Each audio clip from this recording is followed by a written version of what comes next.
Telangana brand విశ్వవ్యాప్తం అయ్యేలా global summit నిర్వహిస్తామన్నారు మంత్రులు. ఇక బీఆర్ఎస్ చీఫ్ కేసీఆర్ శకం ముగిసిందన్నారు. వాటాల పంచాయతీలతో కల్వకుంట్ల ఫ్యామిలీలో కొట్లాటలు జరుగుతున్నట్లు చెప్పారు. అటు కొత్త డీసీసీలు 3 నెలల్లో తమ పనితీరు నిరూపించుకోవాలని కాంగ్రెస్ హైకమాండ్ డెడ్లైన్ పెట్టింది. లేదంటే తామే తప్పిస్తామని హెచ్చరించింది.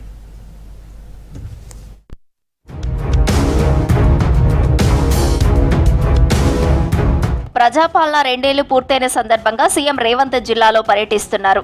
ప్రజాపాలన ప్రజా ఉత్సవాల్లో భాగంగా బుధవారం సిద్దిపేట జిల్లా హుస్నాబాద్ లో పర్యటించనున్నారు సీఎం రేవంత్. సభ ఏర్పాట్లు, జన సమీకరణపై స్థానిక నేతలతో డిస్కస్ చేశారు మంత్రి పొన్నం ప్రభాకర్. అటు 4న ఆదిలాబాద్ జిల్లా కేంద్రంలో సీఎం పర్యటన ఏర్పాట్లను పరిశీలించారు మంత్రి జూపల్లి కృష్ణారావు. సీఎం టూర్ తో జిల్లాలో అభివృద్ధి పనులు వేగవంతం కానున్నట్లు చెప్పారు మంత్రి జూపల్లి. సుమారుగా 500 కోట్ల రూపాయల పనులకు సంబంధించినటువంటి పునాది రాయి వేసే కార్యక్రమం జరుగుతూ ఉన్నాయి. దీంతో పాటుగా గడచిన 2 సంవత్సరాల ఇందిరమ్మ పాలన, ప్రజాపాలన, గౌరవ ముఖ్యమంత్రి రేవంత్ రెడ్డి గారి నాయకత్వంలో చేసినటువంటి పనులు, చేయబోతున్నటువంటి పనులు, వీటన్నిటి గురించి ఈ 2 సంవత్సరాలు పూర్తి చేసుకున్న శుభ సందర్భంలో తెలంగాణ రాష్ట్ర అసెంబ్లీ అంటే ప్రజాపాలన విజయోత్సవ సభ జరుగుతూ ఉంది. ఇందులో అన్ని కూడా సవివరంగా వివరిస్తాం. ప్రపంచం దృష్టిని ఆకర్షించేలా తెలంగాణ బ్రాండ్ విశ్వవ్యాప్తం చేసేలా గ్లోబల్ సమ్మిట్ ఏర్పాట్లు ఉండాలన్నారు మంత్రి శ్రీధర్ బాబు. ఫ్యూచర్ సిటీలో తెలంగాణ గ్లోబల్ రైజింగ్ సమ్మిట్ ఏర్పాట్లను పరిశీలించారు. ఈ నెల 5 లోపు పనులన్నీ పూర్తి చేసి 6న డ్రై రన్ కండక్ట్ చేయాలని అధికారులను ఆదేశించారు మంత్రి శ్రీధర్.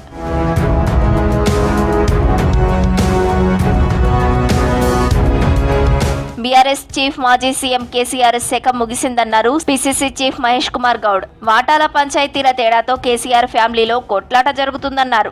వారం 10 రోజుల్లో కార్పొరేషన్లతో పాటు పెండింగ్ పోస్టులను భర్తీ చేస్తామన్నారు మహేష్ కుమార్ గౌడ్. గాంధీ భవన్ లో పీసీసీ విస్తృత స్థాయి సమావేశంలో సీఎంతో కలిసి పాల్గొన్నారు మహేష్ కుమార్ గౌడ్.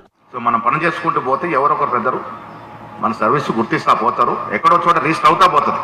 ఇవాళ ఏమైపోయింది తొందరపాటు, ఇవాళ పనిచేస్తే రేపు రిజల్ట్ అంటున్నారు. కాదు, ఏళ్ల తడు పనిచేస్తేనే అవకాశాలు వస్తాయి. వెనక్కి తిరిగి చూడకుండా పనిచేసుకుంటూ పోవాలి. మీ యొక్క శ్రమని ఎవరో ఒకరు మీకు కనబడకుండానే అది రిజిస్టర్ చేసుకుంటూ ఉంటారు, గుర్తిస్తూ ఉంటారు. ఏదో ఒక రోజున ఆ గుర్తింపు ప్రతిఫలం వస్తుంది. కొత్తగా అపాయింట్ అయిన డీసీసీ అధ్యక్షులు 3 నెలల్లో తమ పనితీరును నిరూపించుకోవాలన్నారు AICC state in-charge Meenakshi Natarajan. లేకుంటే వాళ్లే తప్పుకోవాలన్నారు. పని చేయని నేతలు తప్పుకోకపోతే అధిష్టానమే తప్పిస్తుందని హెచ్చరించారు. గుజరాత్ ఫార్ములానే అమలు చేస్తామన్నారు మీనాక్షి నటరాజన్. गुजरात में जो जहाँ से शुरू किया वहाँ पर वो हर हफ्ते रिव्यू करते हैं, और अगर कोई भी जिला अध्यक्ष उसमें, वो आप तो 6 महीने बोल रहे हो, उन्होंने 3 महीने भी वेट नहीं किया. तेलंगाना में थोड़ा 6 महीने हमको करना है. लेकिन ये सही बात है कि आज जो राजनीतिक हमारे सामने परिस्थिति है उसमें हमको ये कड़े निर्णय करने पड़ेंगे, नहीं तो हम आने वाली चुनौतियों का सामना नहीं कर पाएंगे. పార్లమెంటరీ ప్రజాస్వామ్య వ్యవస్థను మోదీ సర్కార్ ఖూనీ చేస్తుందన్నారు ఎంపీ మల్లు రవి. పార్లమెంట్లో చర్చ అంటే కేంద్రం భయపడుతుందన్నారు. ఓటర్ల జాబితాలో ప్రత్యేక సవరణ ప్రక్రియ ఎస్ఐఆర్ పై పార్లమెంట్లో చర్చ జరగాల్సిందే అన్నారు. పోయినసారి నెల రోజులు చర్చలు జరగలేదు, మళ్ళీ ఇప్పుడు కూడా చర్చలు జరగటం లేదు. చర్చలు జరగకపోతే చర్చలు జరగనీయటం లేదని ప్రధానమంత్రి గారే ప్రెస్ మీట్ పెట్టి ప్రతిపక్షం వాళ్ళు డ్రామాలు చేస్తున్నారని చెప్తున్నారు. ప్రజల తరపున ప్రజలకు ఉన్నటువంటి అనుమానాల్ని నివారణ చేయటానికి పార్లమెంటులో ఈ ఎస్ఐఆర్ మీద చర్చ చేయాలని అడగటం డ్రామానా?